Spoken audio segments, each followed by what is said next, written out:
प्यारे विद्यार्थियों, नमस्कार।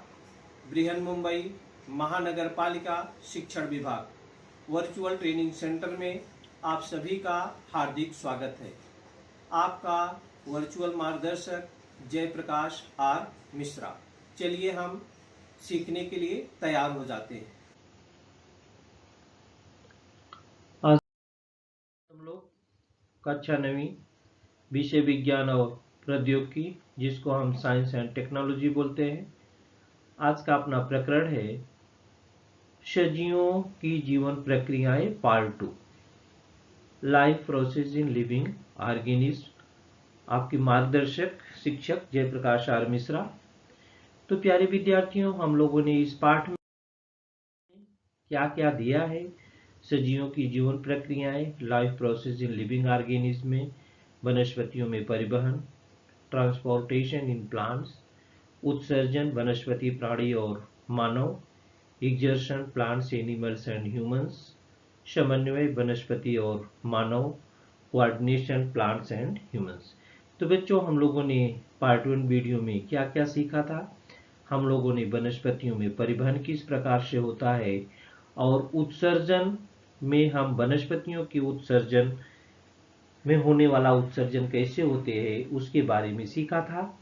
तो आज हम प्राणी और मानव में उत्सर्जन कैसे होता है उसके बारे में सीखेंगे और हम समन्वय, कोऑर्डिनेशन, समन्वय वनस्पति और मानव है, तो हम वनस्पतियों में समन्वय कैसे प्रकार से होता है उसके बारे में भी सीखेंगे। मनुष्य में समन्वय किस प्रकार से होता है इसको हमने बताया था। बहुकोश की प्राणी है, उनकी जो क्रियाएं होती है थोड़ा जटिल होती है, उसके बारे में हम तीसरी वीडियो में आप लोगों से चर्चा करेंगे।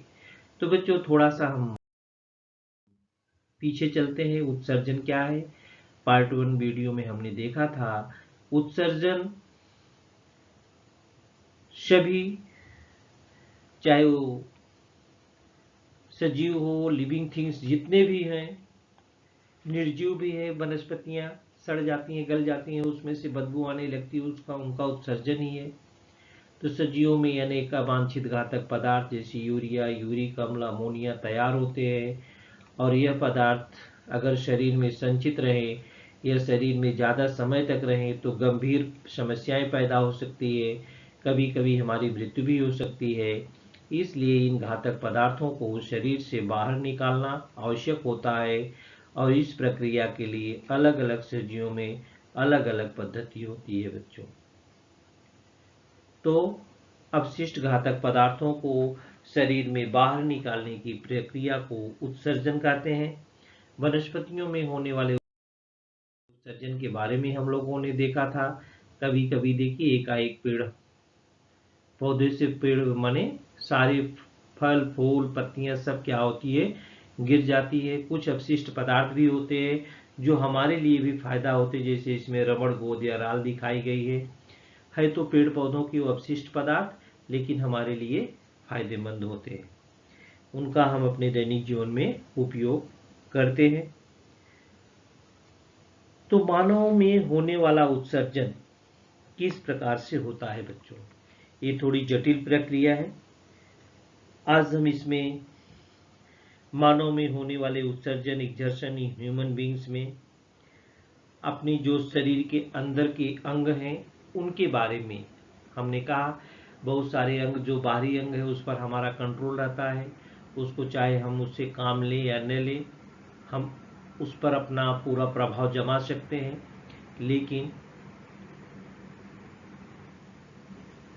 जो हमारे शरीर के अंदर है बहुत सारे, जैसे हमारे श्वसन संस्थान है, हमारे पाचन संस्थान है, ये हमारे न चाहते हुए हम सो जाते हैं बच्चों, तब भी ये संस्थान अपना कार्य नियमित ढंग से बिना रुके हुए करते रहते। ये देखिए, जैसे यहाँ पर है न्यूट्रिशन, ये रिस्पायरेशन है, ये ट्रांसपोरेशन है। ये बच्चों, ये पाचन क्रिया है, हमारे अंदर श्वसन क्रिया, पाचन क्रिया, रक्त परिसंचरण क्रिया, ये सभी क्रियाएं हम सो जाते हैं तो भी ये एक्टिव रहती हैं, रात दिन 24 घंटा बिना थके हुए ये करती रहती हैं। मानव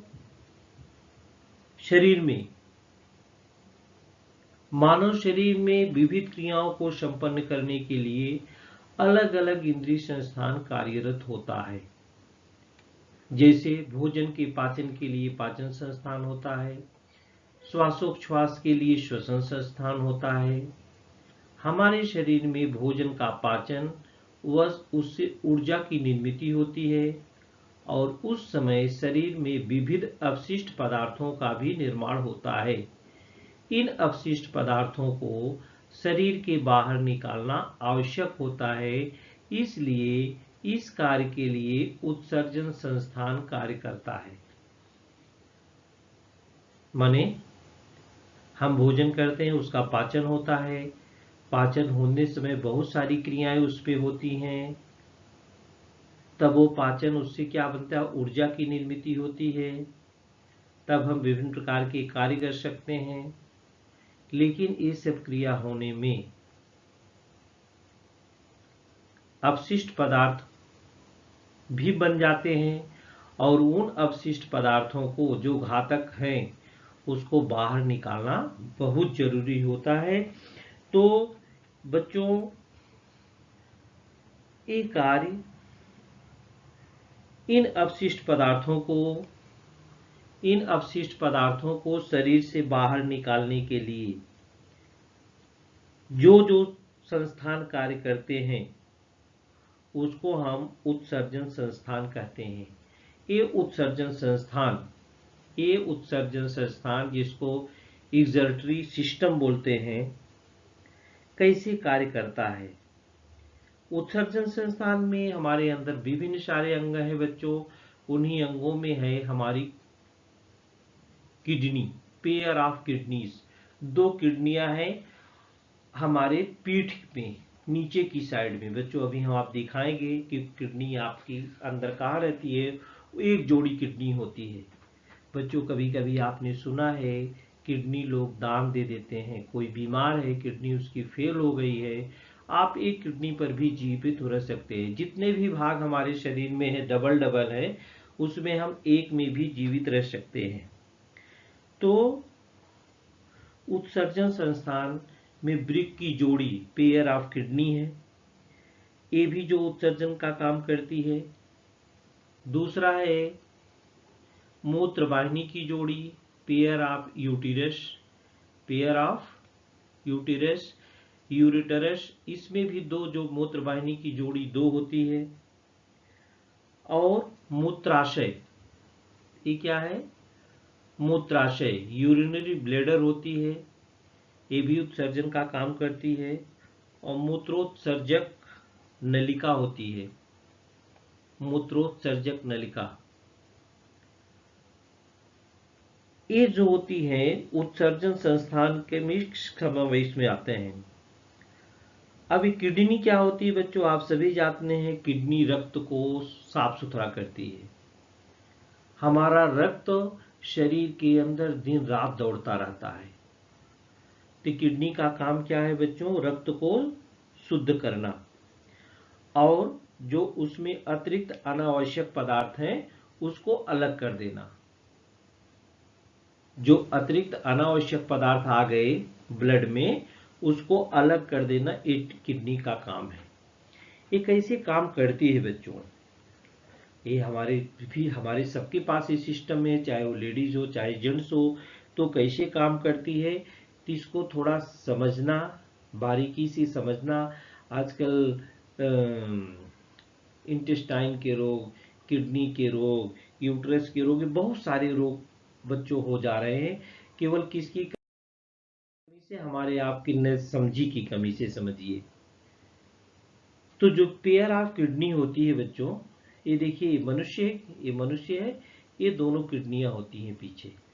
ये दोनों किडनियां हम आपको यहाँ दिखाएंगे। देखिए एक बाएं साइड में ये रीढ़ की हड्डी है ना, ये रीढ़ की हड्डी, ये नीचे पेट के पीछे एक एक देखिए, एक किडनी इस प्रकार की है, सेम के आकार की जैसे होती है, एक इधर है एक इधर है, दोनों की साइज ऊपर नीचे है बच्चों, एक ऊपर होती है थोड़ा एक नीचे होती है, माने पेट के पीछे, पेट के पीछे अपनी ये दो किडनियां होती हैं बच्चों।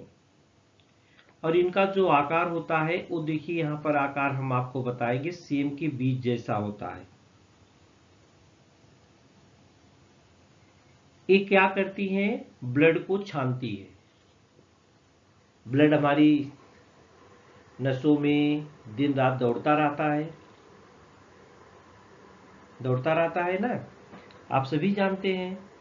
तो उसमें भी दौड़ते तो उसमें भी कुछ गंदगी आ जाती है, तो उस गंदगी को क्या करती है, किडनी अलग करती है।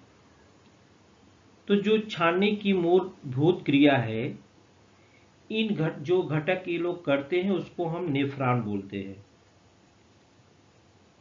और नेफ्रॉन का आकार कैसे होता है इसको हम दिखाएंगे आपको।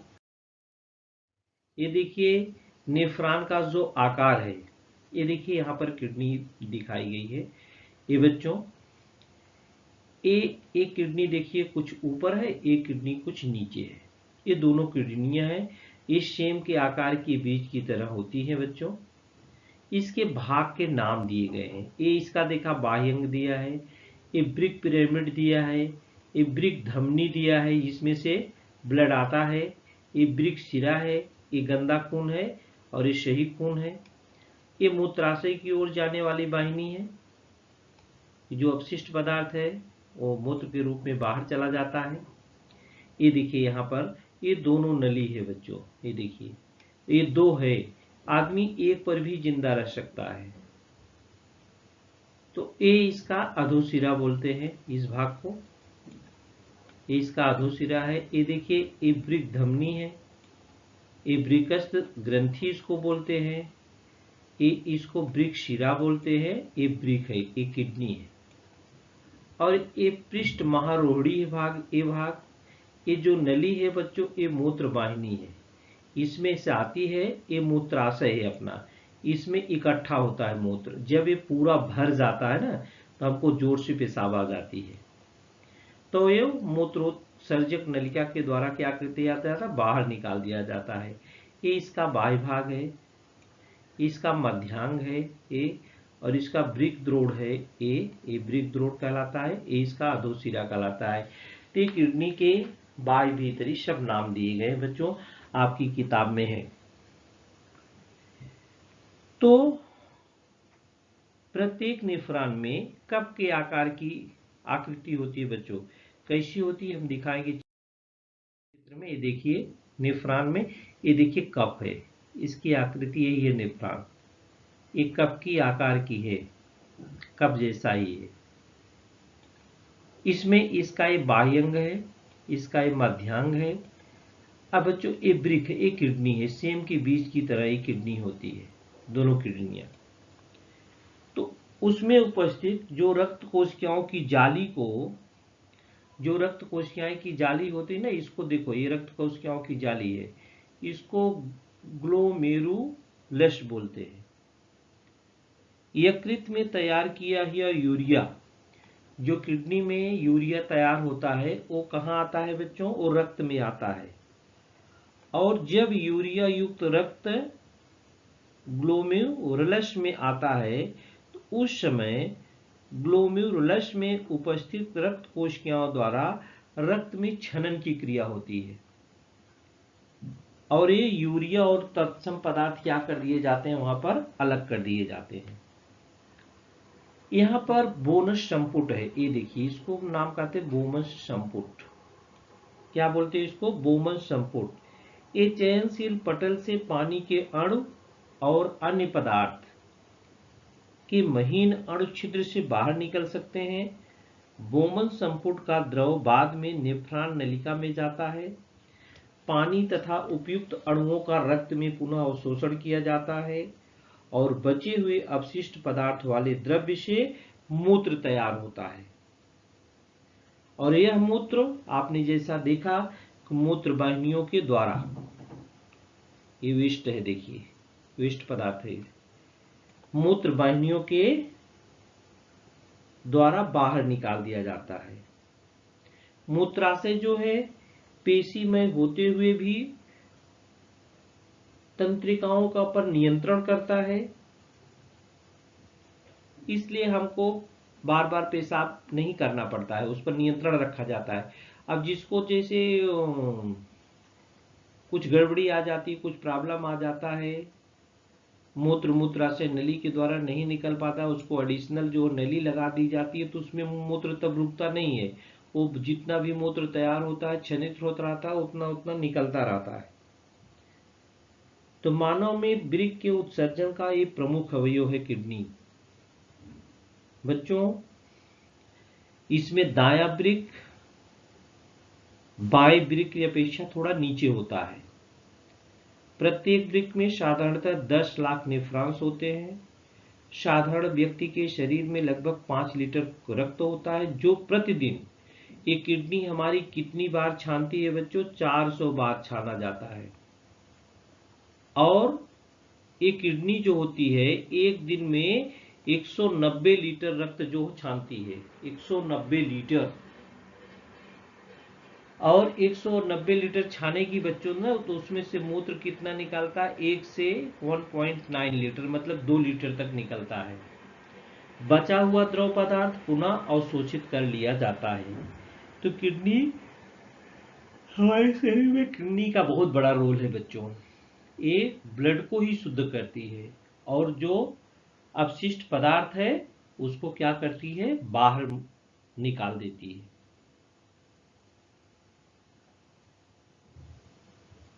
तो उत्सर्जन क्रिया में लिए ये किडनी जो है बहुत ही महत्वपूर्ण है, बहुत ही महत्वपूर्ण है। बच्चों, किडनी फेल हो जाती है, आप लोगों ने सुना होगा, तो क्या करता है आदमी? तुरंत मर जाता है। किडनी फेल हो जाएगी तो अपशिष्ट जो पदार्थ हैं, आपका रक्त शुद्ध नहीं हो पाएगा, रक्त में अशुद्ध अपशिष्ट की मात्रा बढ़ जाएगी, और मात्रा जब बढ़ जाएगी तो आपके शरीर में और भी जो अंग है उसको भी हानि पहुंचाना चालू कर देगा, और आपकी मृत्यु हो जाती है। और जब क्षण नहीं पाता है, शुद्ध नहीं हो पाता है खून, तो सारे अंग को बराबर से मिल नहीं पा जाता है, जिसके कारण विषैले पदार्थों की मात्रा हमारे शरीर में अधिक से अधिक हो जाती है, और उसके कारण हमारी मृत्यु भी हो सकती है। अगर किडनी हमारी फेल हो गई, किडनी फेलर बोलते हैं बच्चों, तो उसमें से रक्त में जो नाइट्रोजन है वो पदार्थ अलग नहीं किया जा सकता, और रक्त से नाइट्रोजन पदार्थ को बाहर निकालने के लिए कृत्रिम यंत्र का उपयोग किया जाता है, और उसको ही अपोहन बोलते बच्चों। डायलिसिस शब्द है, आप लोग सब लोगों ने सुना होगा, डायलिसिस। जिसकी किडनी फेल हो जाती है, आदमी डायलिसिस पे रहता है, मतलब उसका खून साफ कौन करता है? एक यंत्र है, अपोहन यंत्र, डायलिसिस इंस्ट्रूमेंट करके आता है, वही जो होता है क्या करता है? खून को साफ करता है, क्योंकि उनकी किडनी काम करना बंद कर देती है। उनकी किडनी क्या है, अगर काम करना बंद कर दे बच्चों, तो क्या करता है? अभी तो पहले समस्या बहुत बड़ी थी बच्चों, लेकिन अभी समस्याओं का थोड़ा निराकरण हो पाया है कि बहुत सारे डायलिसिस सेंटर बनाए गए हैं।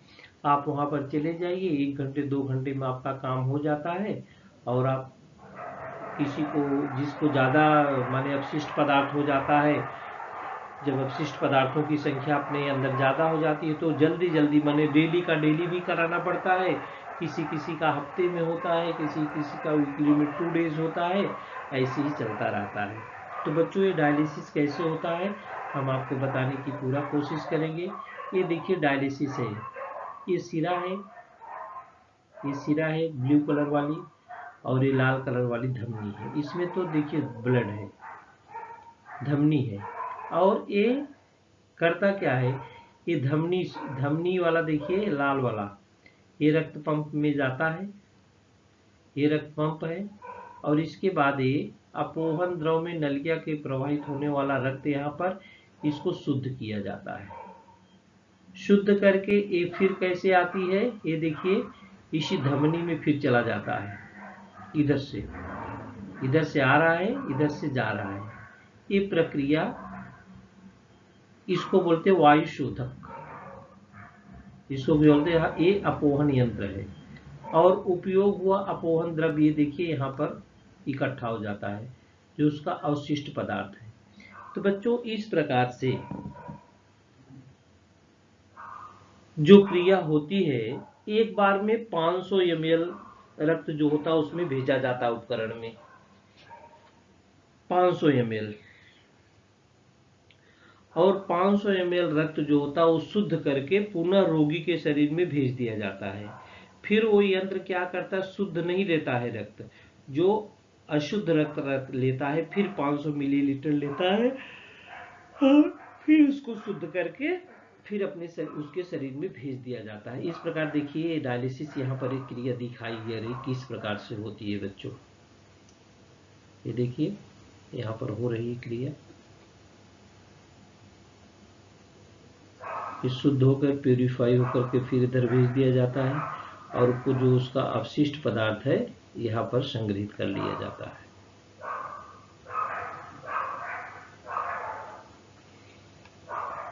ये देखिए डायलिसिस इंस्ट्रूमेंट है बच्चों, ये माने अपोहन यंत्र जिसको बोलते हैं, जिसको बोलते हैं अपोहन यंत्र।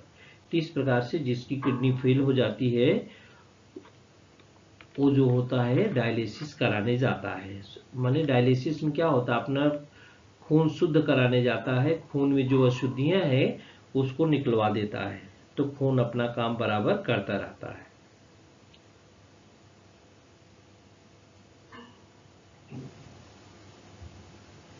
बच्चों आगे है कोऑर्डिनेशन।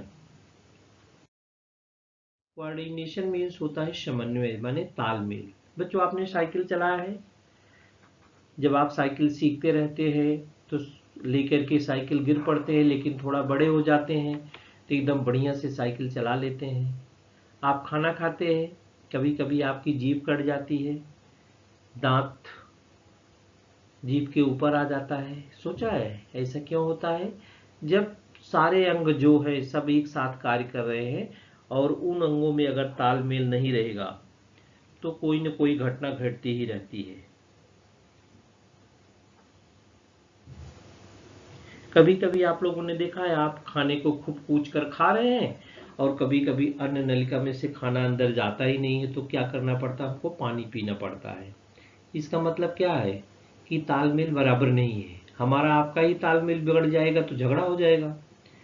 तो तालमेल बनाए रखना। आप साइकिल चलाते हैं, हैंडल को हाथ से पकड़ते हैं, सामने वाले को अगर बराबर नहीं देखेंगे, नीचे देखना चालू करेंगे तो दूसरा साइकिल वाला गाड़ी वाला आएगा, आपको मार के चला जाएगा। माने खतरे हो सकते हैं, एक्सीडेंट हो सकते हैं। तो इसलिए बच्चों तालमेल बना के रहना बहुत ही जरूरी होता है। तो समन्वय किसे कहते हैं? किसी भी बहुकोश की सजीव में विविध अवयव संस्थान कार्यरत होते हैं। इन विविध संस्थानों या अंगों और उनके आसपास के परिसर के विविध उद्दीपनों में योग्य समन्वय होगा, तभी वह सजीव अपने जीवन को सुचारू रूप से चला सकता है। विविध क्रियाओं का क्रमबद्ध नियमन अर्थात नियंत्रण तथा विविध क्रियाओं का क्रमानुसार करना, यही क्या होता है, समन्वय कहलाता है। किसी भी प्रक्रिया को यशस्वी रूप से पूर्ण करने के लिए उस प्रक्रिया में विविध स्तर पर सहभागी होने वाले विविध संस्थान व अंगों में सुयोग्य समन्वय होना आवश्यक है। समन्वय का अगर अभाव होगा तो कोई भी घटना घट सकती है, क्रिया जो हो रही है होने में अपूर्ण रह सकती है। तो प्रक्रिया के प्रत्येक किसी भी स्तर पर किसी भी प्रकार की यादृच्छिकता नहीं होनी चाहिए। किसी भी सजीव के शरीर का तापमान, जल का अनुपात, प्रकीर्णन, ये सब का अनुपात इत्यादि कारण व बाह्य पर्यावरण में उद्दीपन के कारण होने वाली आंतरिक प्रक्रिया में सुयोग्य समन्वय होना अत्यावश्यक है। इष्टतम कार्यशीलता के लिए सजीवों के विविध संस्थानों में सुयोग्य समन्वय से स्थित अवस्था रखी जाती है, इसे ही समस्थिति कहते हैं। वनस्पतियों में समन्वय किस किस प्रकार से होता है बच्चों? ये देखिए, ये मल्टीसेलुलर ऑर्गेनिज्म है, ये ह्यूमन है, और ये क्या है, ये सेल इसका है, ये टिश्यूज है, इसके आर्गन बन जाते हैं और विभिन्न प्रकार के आर्गन से ह्यूमन का निर्माण हुआ है। उसी प्रकार से सेम प्लांट का भी निर्माण हुआ है। लास्ट में देखिए, आर्गन से ऑर्गेनिज्म बना है। तो बच्चों, ये मल्टीसेलुलर ऑर्गेनिज्म के उदाहरण है ह्यूमन है, कैट है, डॉग है, इंसेक्ट्स हैं, बर्ड्स हैं, फ्लावर हैं, और मोल्ड है, और ट्रीज है। ये सभी जो होती हैं मल्टीसेलुलर ऑर्गेनिज्म के उदाहरण हैं, मल्टीसेलुलर ऑर्गेनिज्म के उदाहरण हैं। बच्चों, आप जानते हैं वनस्पतियों में समन्वय जो होता है किस प्रकार से तालमेल रहता है। अब जैसे हमारे में है, मल्टीसेलुलर में क्या है बच्चों, प्राणियों में तंत्रिका तंत्र होती है, पेशी तंत्र होती है, लेकिन ऐसे तंत्र वनस्पतियों में नहीं पाए जाते हैं। तो बहुत सारी वनस्पतियां जो होती है बच्चों, कौन कौन सी क्रिया दर्शाती हैं हम देखते हैं। यहाँ पर ये परागनली का जो बीजांड है, ये अंडाशय है, ये बीजांड है, ये परागकण है, और ये परागनलिका है। तो बच्चों, परागनलिका बीजांड की ओर बढ़ना, और दूसरी प्रकाशनुवर्ती प्रचन। आप घर में कोई गमला लगा दो, तो गमले का पौधा जिधर से सूर्य का प्रकाश आता है उसी दिशा में वो क्या होता है, मुड़ जाता है। आधारानुवर्ती वृद्धि कैसे होती है बच्चों? जो आपके घर में बहुत सारी लताएं वगैरह है, उनको देखिए, बोलते हैं आधारानुवर्ती वृद्धि, उनको बोलते हैं। ये प्रकार है, तो आप लता लगाइए, उसको सहारा दे दीजिए, तो किधर भी आप उसको रख सकते हैं। तो ये वनस्पतियों में समन्वय है, वो अपना तालमेल खुद बना लेती हैं। ये सूर्य का प्रकाश नहीं पाएगी तो भोजन ही नहीं बना पाएगी, भोजन की अनुपस्थिति में कितना दिन तक जिएगी, पीली पड़ जाएगी, पत्ती झड़ जाएगी, माने मर जाएगी।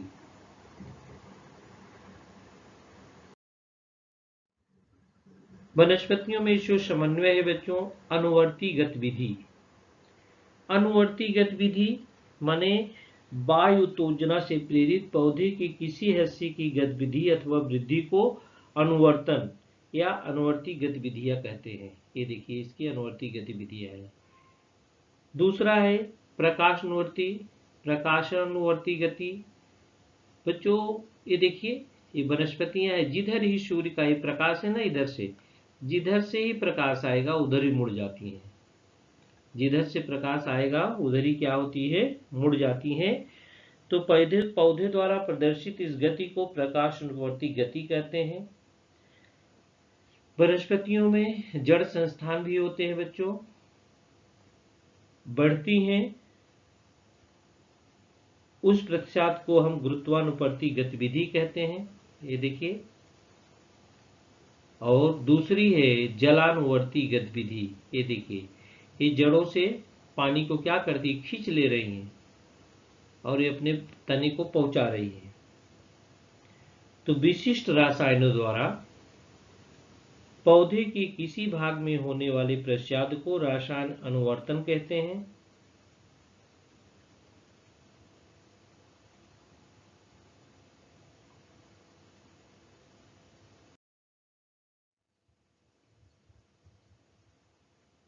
रसायन अनुवर्तन, ये देखिए, विशिष्ट रसायनों द्वारा पौधे के किसी भाग में होने वाले प्रत्याद को रसायन अनुवर्तन कहते हैं। ये रसायन अनुवर्तन है। कुछ पेड़ पौधे आपने देखा होगा बच्चों, आपको छूते ही वो सिकुड़ जाते हैं, उसको हम छुई मुई का पेड़ बोलते हैं बच्चों। ये देखिए, छुई मुई का पेड़ है, यहाँ पर आपने इसको छू दिया, ये पत्तियां इसकी देखिए सिकुड़ती चली जा रही हैं।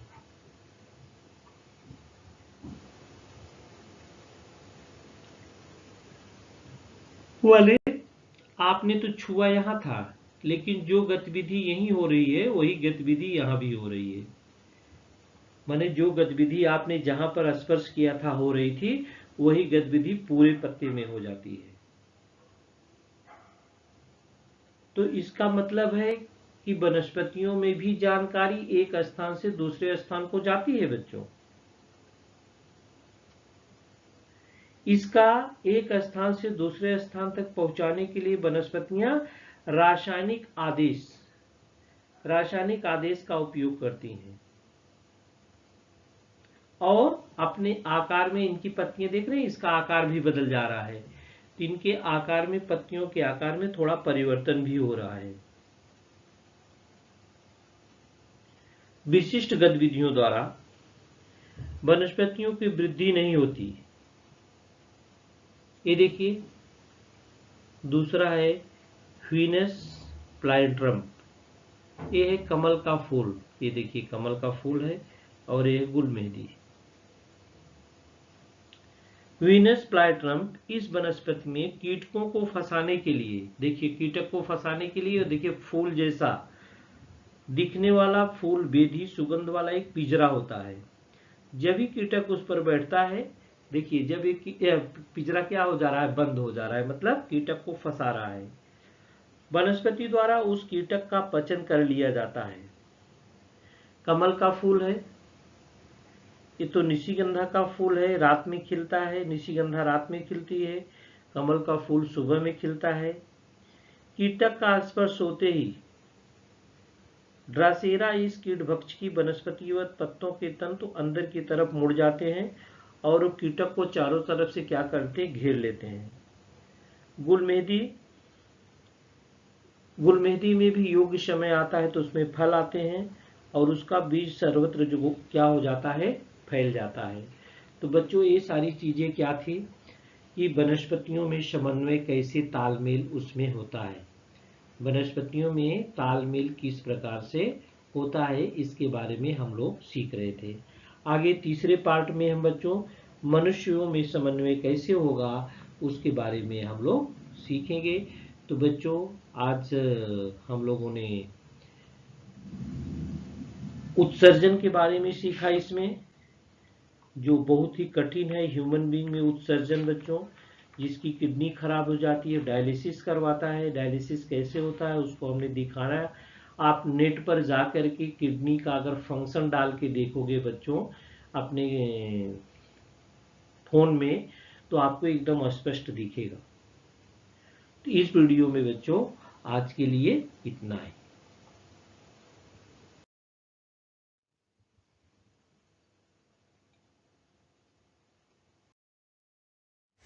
प्यारे विद्यार्थियों, हमने जो आज सीखा, हमें पूर्ण विश्वास है आप उसको अच्छी तरह से सीख चुके हैं और उसका आप अच्छी तरह से अभ्यास भी करेंगे।